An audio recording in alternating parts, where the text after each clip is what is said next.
আসসালামু আলাইকুম। Hello everyone, সবাই কেমন আছেন? আশা করি সবাই ভালো আছেন। আমি আলহামদুলিল্লাহ ভালো আছি। তো রাত 3:30টার সময় আমার মনে হলো একটু ক্ষুধা লাগছে, এই জন্য নুডলসটা সিদ্ধ বসায় দিয়েছি।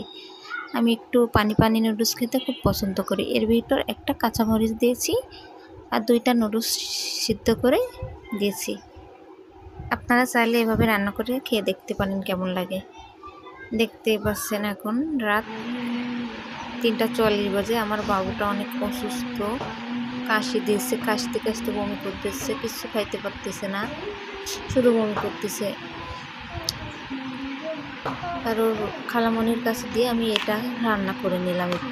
দেখুন, এইভাবে খাইতে কিন্তু খুব ভালো লাগে, আমার কাছে খুব ভালো লাগে। এই জন্য আমি এইভাবে একটু রান্না করি, আমার জন্য রান্না করি, সবার জন্য না।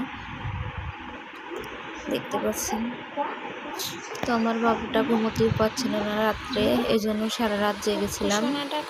আমার বাবুটা তার খালামণির কাছে। আমার বাবুটার জন্য সবাই একটু দোয়া করবেন, আমার বাবুটা যেন তাড়াতাড়ি সুস্থ হয়ে যায়।